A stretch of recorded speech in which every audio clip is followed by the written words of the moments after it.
सुनो बनवारी।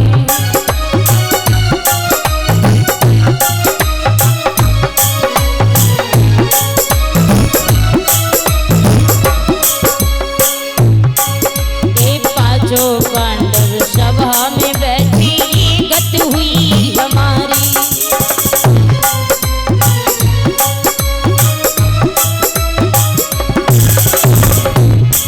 और दुष्ट दुशासन वैरी है गयो खींचे मेरी साड़ी।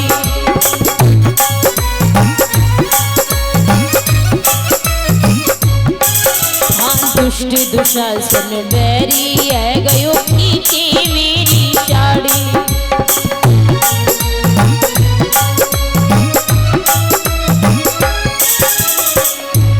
आई की री बढ़ाई जा मेरो चीर अरज सुनो बनवारी।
जब द्वारिकाधीश कन्हैया ने अपनी बहन की पुकार सुनी है तो भगवान नंगे ही पैरों दौड़ पड़े।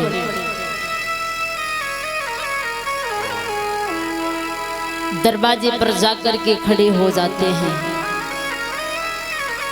दृश्य देख रहे हैं कि द्रौपदी अपने एक हाथ से अपनी साड़ी को पकड़े हुए है और एक हाथ ऊपर किए हैं, नेत्रों को बंद किए आंसू बहा रही है। बहुत देर हो जाती है, जब भगवान नहीं आए तो द्रौपदी ने अपनी साड़ी को छोड़ दिया, दोनों हाथ ऊपर कर लिए और रोने लगी हैं। भगवान के ही अधीन हो जाती हैं। उसी समय भगवान की ऐसी कृपा हुई कि महाराज जो साड़ी दुशासन खींच रहा था वो साड़ी चीर में बदल गई। उस चीर को खींचते खींचते वो दुशासन परास्त होकर के जमीन पर गिर जाता है, पर सभा के बीच में द्रौपदी को नगिन न कर सका, वस्त्रहीन न कर सका। कौरवपति दुर्योधन देखते ही समझ गया कि ये चाल किसी और की नहीं कन्हैया की है। मामा शकुनी भी समझ जाते हैं। मामा शकुनी ने कौरवों की ओर इशारा किया, देख क्या रहे हो? अरे तुम्हारा अपमान किया है इस द्रौपदी ने।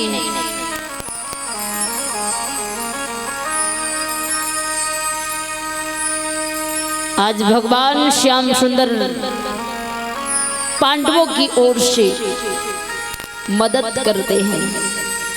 मामा शकुनी ने कौरवों की ओर से इशारा किया कि वहां पर एक ही इशारे पर महाभारत छिड़ जाता है। महाभारत क्यों हुआ माताएं बहनों? एक नारी के पीछे, और वो नारी कोई और नहीं, पांचों पांडवों की पत्नी द्रौपदी थी। कि नारी यदि किसी से कुछ कहना चाहे तो सोच विचार नहीं करती, उसे जो कहना होता है वो कह देती है। कि पानी यदि मर्यादा तोड़े तो विनाश तय है। पानी यदि मर्यादा तोड़े तो विनाश तय है, और बाणी यदि मर्यादा तोड़े तो सर्वनाश तय है। बाणी को संयम में रखो।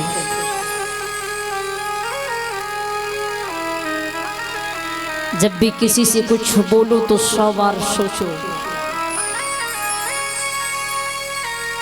न जाने क्यों लोग रिश्तों को तोड़ देते हैं पर अपनी जिद नहीं छोड़ते। फिर दुनिया में सुख की खोज कर रहे हैं, खुशियों की खोज कर रहे हैं कि हमें खुशी क्यों नहीं मिलती, हमें सुख क्यों नहीं मिलता। कभी रिश्ते बदलते हैं सुख के लिए, कभी घर मकानों को बदलते हैं, पर अपने स्वभाव को नहीं बदलते, इसलिए कभी सुख नहीं मिलता। और जिस दिन अपने आप को बदल लोगे ना, तो दुनिया की हर खुशी आपको मिल जाएगी।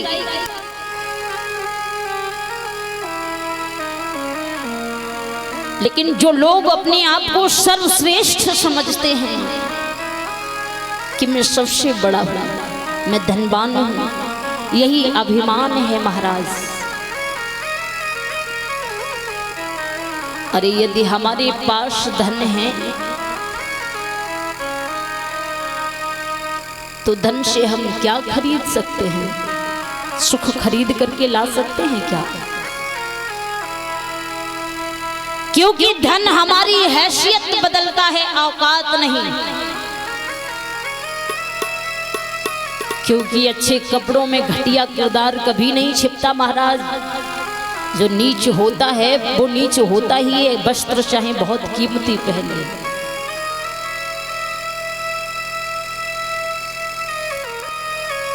हमेशा मन में अच्छी सोच रखो, किसी से कुछ बोलने से पहले 100 बार सोचो कि हम सामने वाले को ये शब्द कह रहे हैं उसे कैसा लगेगा। यदि किसी का सम्मान करना नहीं जानते तो अपमान करने का अधिकार आपको नहीं है। जिस भगवान ने आपको बनाया है उसी ने सारी सृष्टि को बनाया है।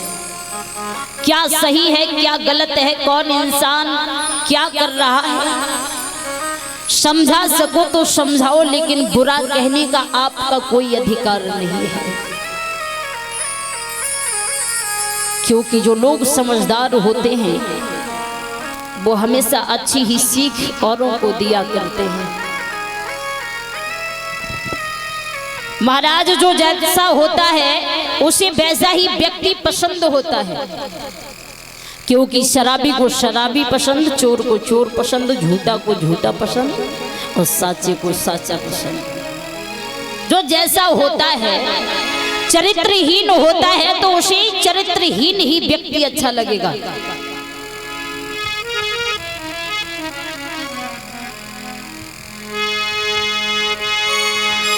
हो जागी रही भावना जैसी,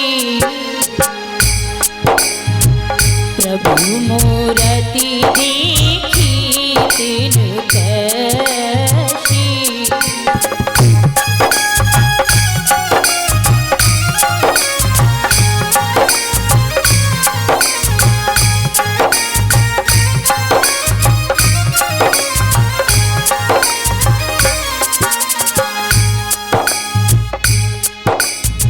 महाराज जिनकी जैसी प्रभु के लिए भावना होगी, भगवान उन्हें वैसे ही रूप में दिखाई देंगे। हो जाती रही भावना जैसी, प्रभु मूर्ति देखी तीन कैसी।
जो भगवान श्री राम ने पहले से ही रच कर रखा है वही होगा, हमारे कुछ करने से बदल नहीं सकता। इसलिए ये मत सोचो कि हम जैसा चाहेंगे भगवान वैसा करेंगे। इंसान को जो अच्छा लगता है इंसान वही करता है, पर उसे जो अच्छा लगता है वो वही करता है। एक बार की बात कि एक बार पृथ्वी पर एक व्यक्ति को लेने के लिए यमराज जी आए, और जब यमराज जी आए तो यमराज जी ने उस व्यक्ति से कहा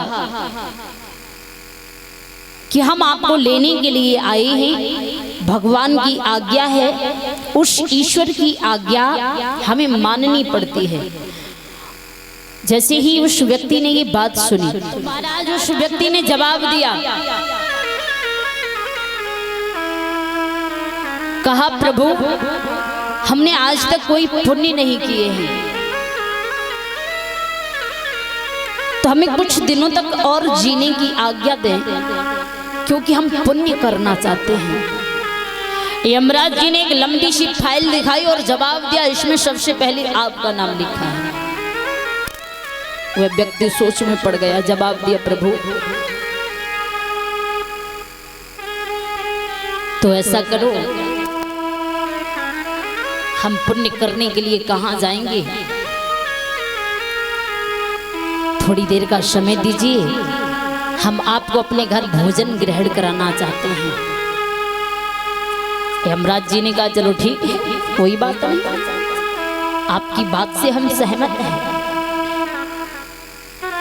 बड़े सुंदर मिष्ठान बनाए हैं, बड़े सुंदर ही पकवान बनाए हैं,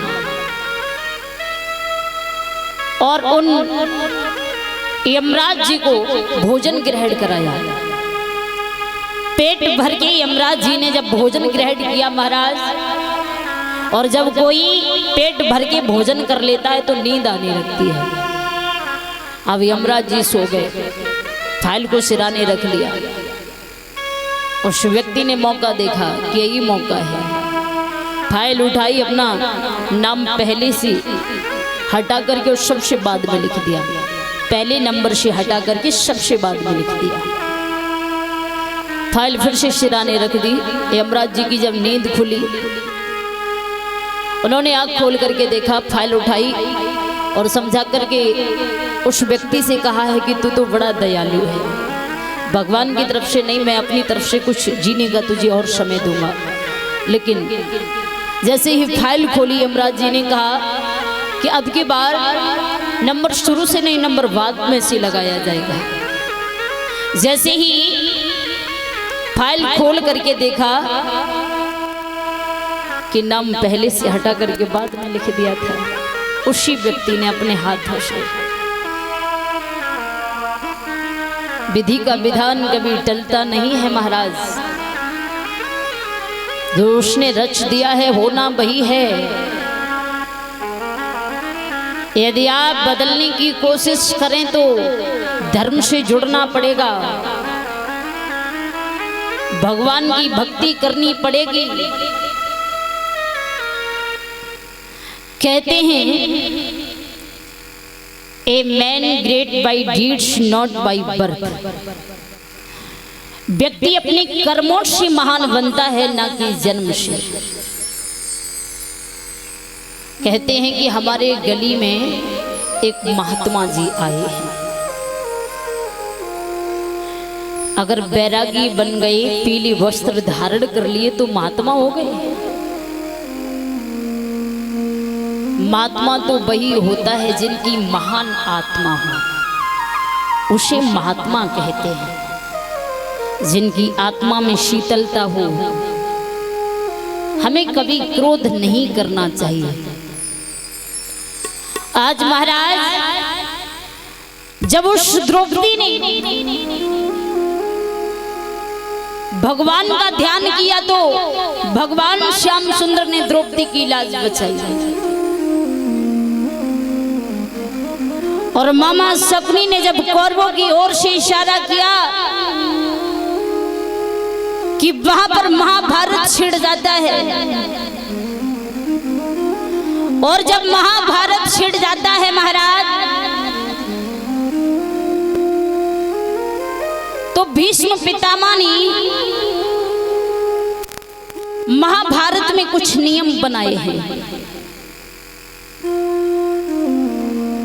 समझाते हुए कहा है कि इस महाभारत के कुछ नियम बनाए जाएंगे। कुरुक्षेत्र के मैदान में हो रहा युद्ध, इसके नियम हैं। सूर्य उदय होने के बाद महाभारत प्रारंभ किया जाएगा, सूर्यास्त होने से पहले महाभारत बंद कर दिया जाएगा। इस बात से सभी सहमत हो जाते हैं। महाराज, कुरुक्षेत्र के मैदान में महाभारत चल रहा है, घमासान युद्ध हो रहा है। ये महाभारत की लड़ाई कोई लड़ाई नहीं, ये धर्म और अधर्म की लड़ाई थी।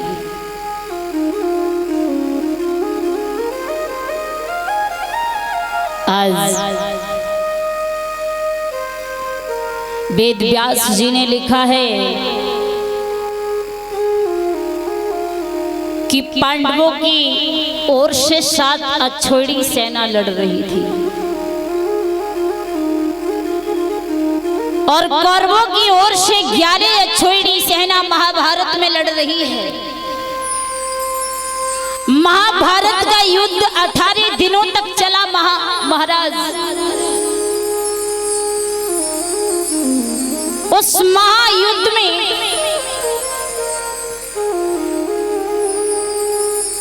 पहले ही दिन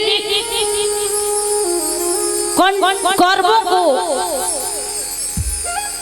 लगा कि हम पांडवों पर विजय प्राप्त कर सकते हैं।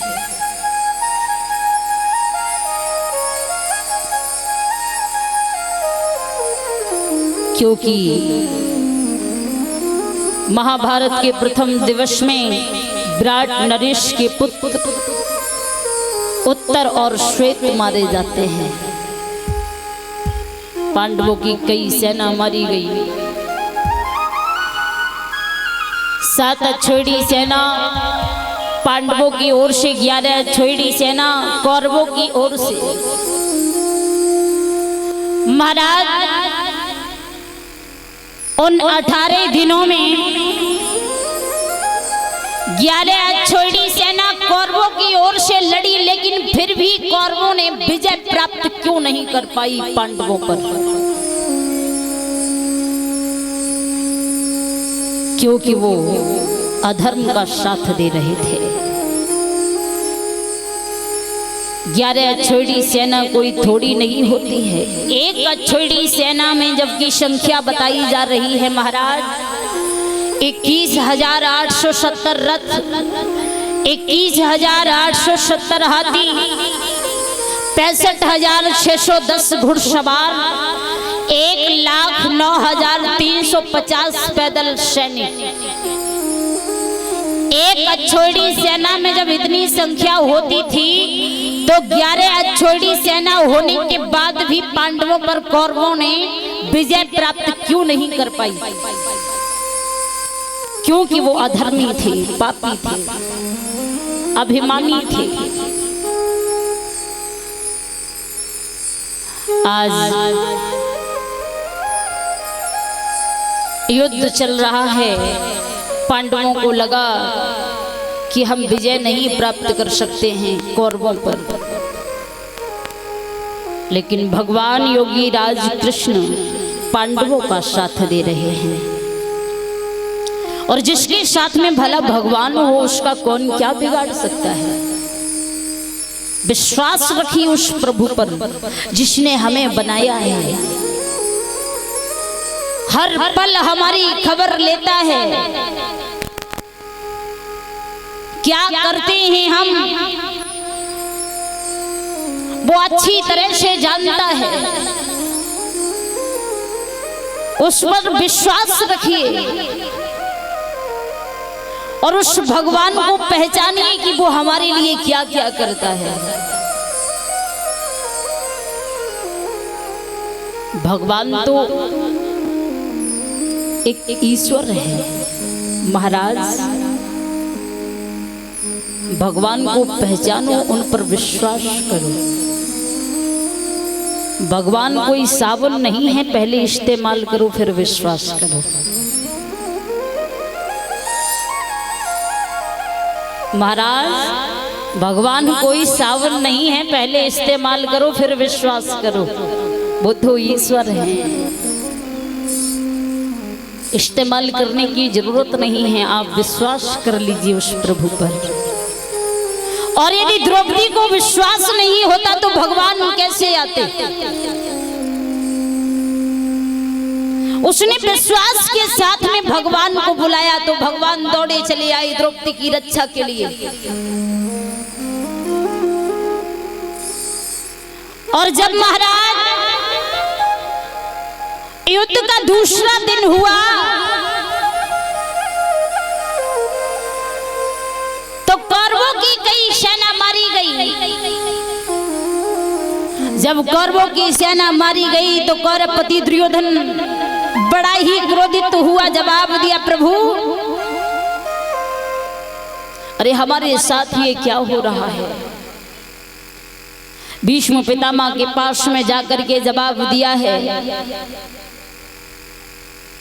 कि आपके साथ होते हुए भी हमारी हार क्यों हो रही है? गुरु द्रोणाचार्य ने धीरज बंधाते हुए कहा कि आप चिंता न करो। दूसरे दिन के महाभारत के युद्ध में गुरु द्रोणाचार्य धृष्टद्युम्न को कई बार पराजित करते हैं, भीष्म अर्जुन को पराजित करते हैं, पर भीम ने हजारों सैनिकों को मार गिराया है। जब कौरवपति दुर्योधन को पता चला कि आज की लड़ाई में हम पराजित हुए हैं तो भीष्म पितामह से फिर जाकर के कहा है कि कहो अब हम क्या करें? पर भीम गदाधारी थे, वो हार कहाँ मानने वाले। जब जब कुरुक्षेत्र के मैदान में युद्ध होता है, भीम सैनिकों पर वार करते हैं। कुरुक्षेत्र की रणभूमि में जाकर के भीम घटोत्कच के साथ में मिलकर के वहां पर कई सैनिकों को मारते हैं, गज सेना को मार दिया। जब भीष्म ने देखा तो भीष्म ने भीषण संहार कर दिया, पर अर्जुन ने कई सैनिकों का वध किया है। इसी प्रकार दिन प्रतिदिन कभी किसी की सेना मारी जा रही है तो कभी किसी की सेना मारी जा रही है। एक बार की बात कि गुरु द्रोणाचार्य ने कौरवपति दुर्योधन को धीरज बंधाया कि आप चिंता न करो। भीष्म पितामह ने कहा है कि आप निश्चिंत रहो दुर्योधन, हम आपके साथ हैं। दुर्योधन युद्ध करते करते कुरुक्षेत्र की सीमा के अंत तक पहुंचा है। जब